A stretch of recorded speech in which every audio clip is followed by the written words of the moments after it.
Gender, Religion and Caste. Introduction to the chapter.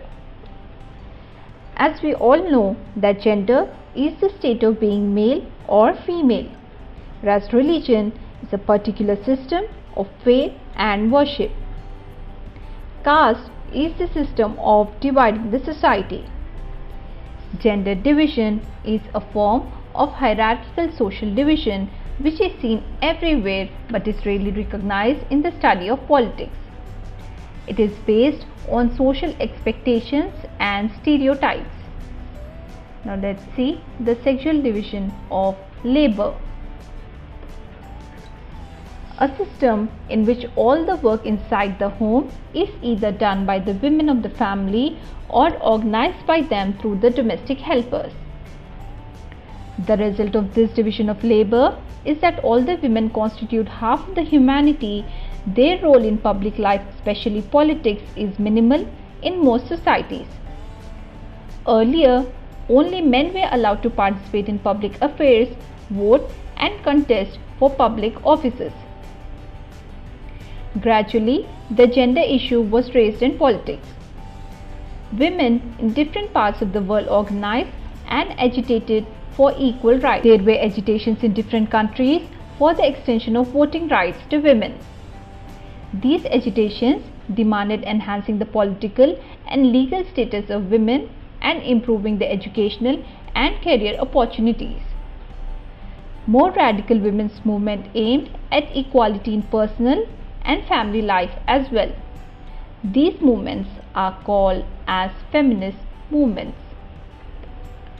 Political expression of gender question helped to improve women's role in public life.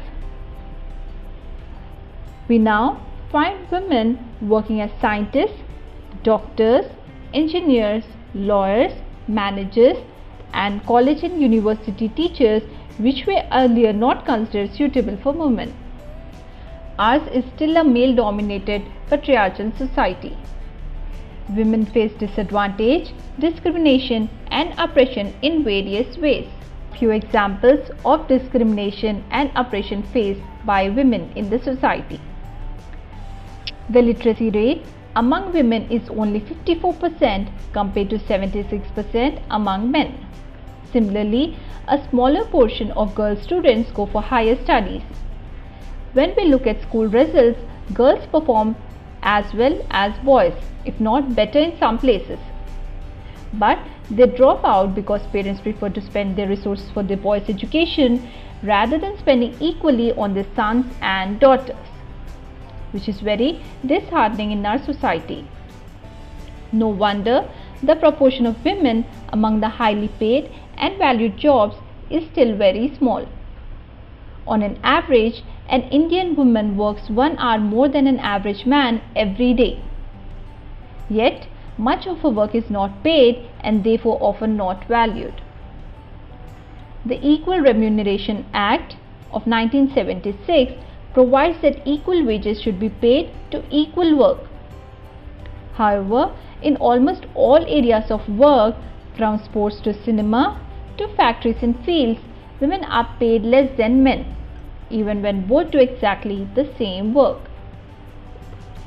In many parts of India, parents prefer to have sons and find ways to have the girl child aborted when she is born. Such sex-selective abortion led to a decline in child-sex ratio, meaning number of girl children per 1,000 boys in the country to merely 914. Here is the map stating the child-sex ratio of the year 2001. As the map shows, this ratio has fallen below 850 or even 800 in some places. There are reports of various kinds of harassment, exploitation and violence against women. Urban areas have become particularly unsafe for women.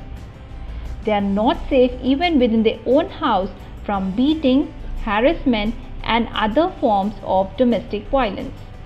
Now let's put a light on the status of women in politics. Issues related to women's well-being or otherwise are not given adequate attention. One way is to ensure this is to have more women as elected representatives. In India, the proportion of women in legislature has been very low. For example, the percentage of elected women members in Lok Sabha has never reached even 10% of its total strength. Their share in the state assemblies is less than 5%. In this respect, India is among the bottom group nations in the world. Here it can be clearly seen that our country India is among the bottom group nations of the world. Percentage of women in national parliaments in different regions of the world. One way to solve this problem is to make it legally binding to have a fair proportion of women in the elected bodies. This is what the Panchayati Raj has done in India. 1/3 of seats in local government bodies in the panchayats and municipalities are now reserved for women. Now, there are more than 10 lakh elected women representatives in rural and urban local bodies. Women's organizations and activists have been demanding a similar reservation of at least 1/3 of seats in the Lok Sabha and state assemblies for women. A bill with this proposal has been pending before the Parliament for more than a decade. But there is no consensus over this among all the political parties. The bill has not been passed. Religion and politics. Ideas, ideals and values drawn from different religions can and perhaps should play a role in politics.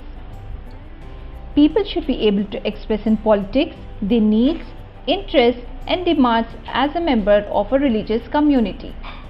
Those who hold political power should sometimes be able to regulate the practice of religion so as to prevent discrimination and oppression. These political acts are not wrong as long as they treat every religion equally. What is communalism?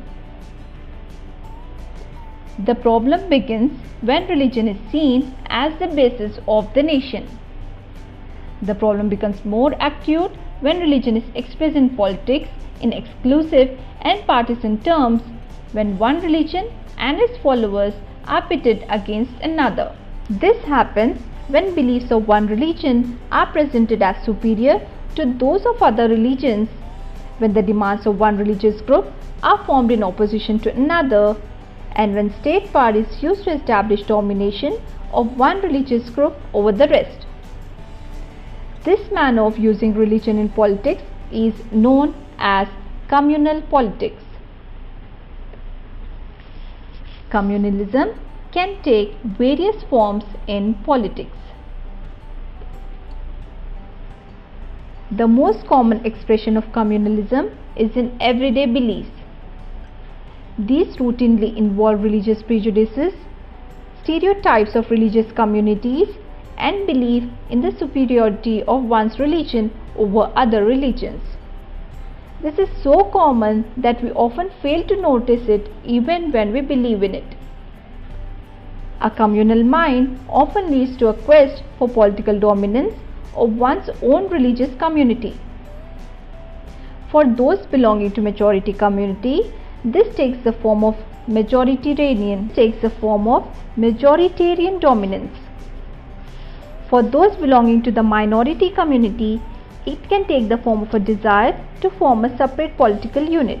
Political mobilization on religious lines is another frequent form of communalism. This involves the use of sacred symbols, religious leaders, emotional appeal, and plain fear in order to bring the followers of one religion together in the political arena.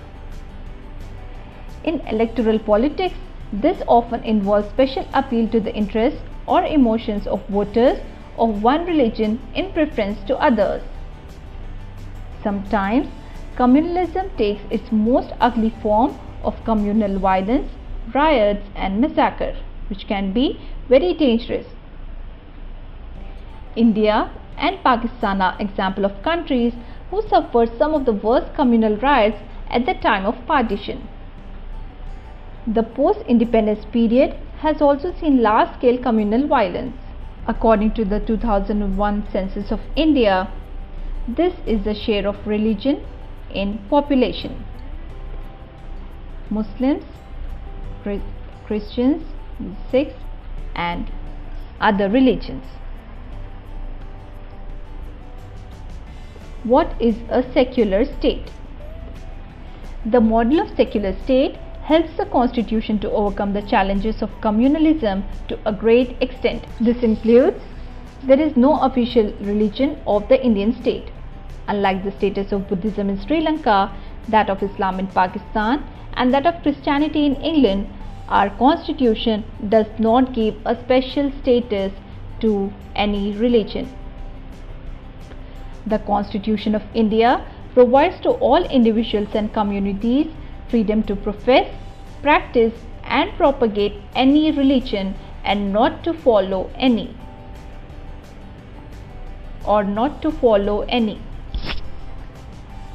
The Constitution prohibits discrimination on grounds of religion. At the same time, the Constitution allows the state to intervene in the matters of religion in order to ensure equality within religious communities. For example, untouchability is banned in India. Caste inequalities in India. Unlike gender and religion, caste division is unique to India. All societies have some kind of social inequality and some form of division of labor. In most societies, occupations are passed on from one generation to another. Caste system is an extreme form of this.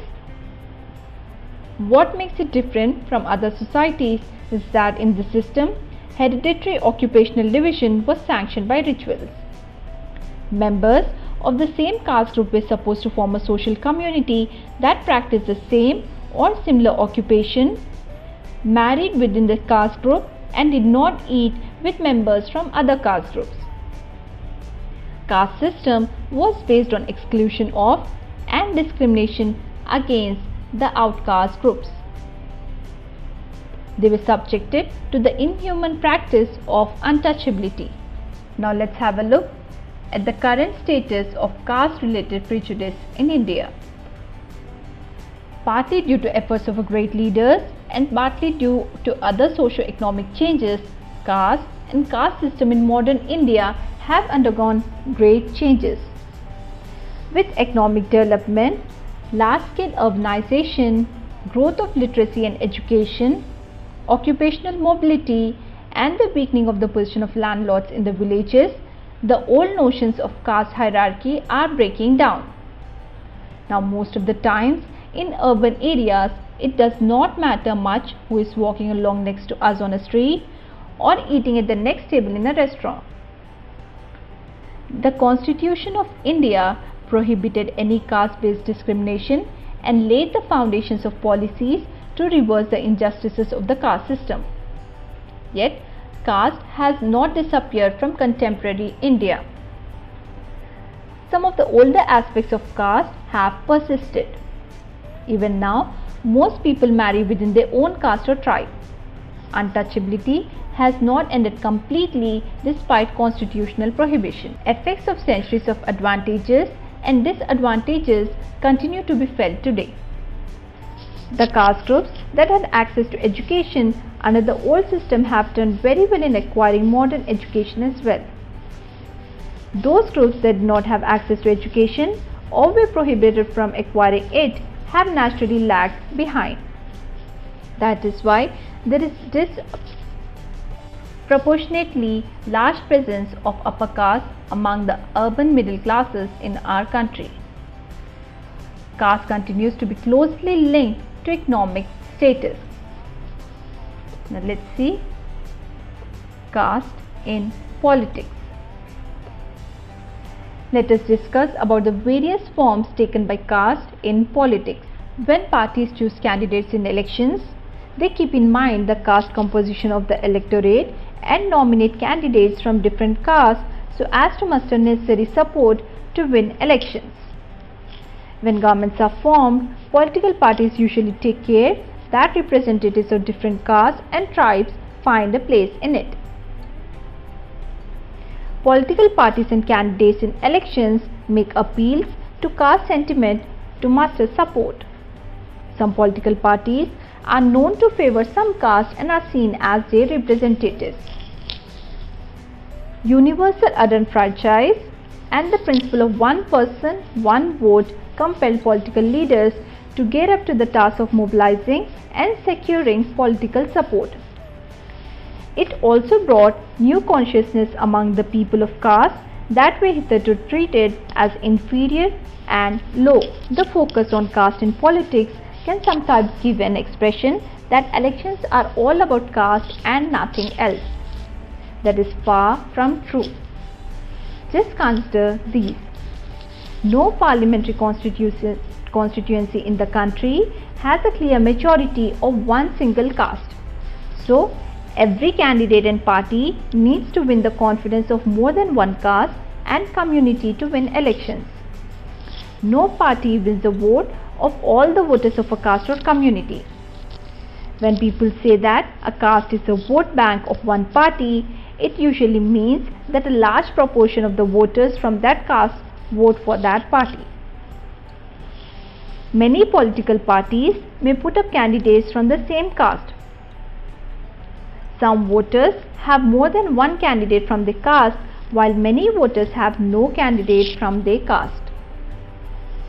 The ruling party and the sitting MP or MLA frequently lose elections in our country. That could not have happened if all caste and communities were frozen in their political preferences. This clearly states that while caste matters in electoral politics, so do many other factors. The voters have strong attachment to political parties, which is often stronger than their attachment to their caste or community. People within the same caste or community have different interests depending on their economic condition. Rich and poor or men and women from the same caste often vote very differently. People's assessment of the performance of the government and the popularity rating of the leaders matter and are often decisive in elections. We earlier discussed caste in politics. Now we'll see politics in caste. It is surprising to see that politics too influence the caste system and caste identities by bringing them into the political arena. Thus, it is not politics that gets caste ridden, it is the caste that gets politicized, which takes the following forms. Each caste group tries to become bigger by incorporating within it neighboring castes or subcastes which were earlier excluded from it. Various caste groups are required to enter into a coalition with other castes or communities and thus enter into a dialogue and negotiation. New kinds of caste groups have come up in political arena like backward and forward caste groups. Thus, caste plays different kinds of roles in politics. In some situations, expression of caste differences in politics gives many disadvantaged communities the space to demand their share of power. In this sense, caste politics has helped people from Dalits and backward classes and OBC castes to gain better access to decision making. Several political and non-political organizations have been demanding and agitating for an end to discrimination against particular caste, for more dignity and more access to land, resources and opportunities. At the same time, exclusive attention to caste can produce negative results as well. As in the case of religion, politics based on caste identity alone is not very healthy in a democracy. It can divert attention from other pressing issues like poverty, development and corruption, which is menace to our society. In some cases, caste division leads to tensions, conflicts and even violence. Gender, religion and caste. Let us have a look at the chapter. The gender division is a form of hierarchical social division which is seen everywhere but is rarely recognized in the study of politics. Sexual division of labor. The result of this division of labor is that although women constitute half of the humanity, their role in public life, especially politics, is minimal in most of the societies. Women's political representation. Here we can see India is among the states where the status of women is neglected. National percentage of women national parliaments in different regions of the world. Religion in politics. People should be able to express in politics their needs, interests and demands as a member of a religious community.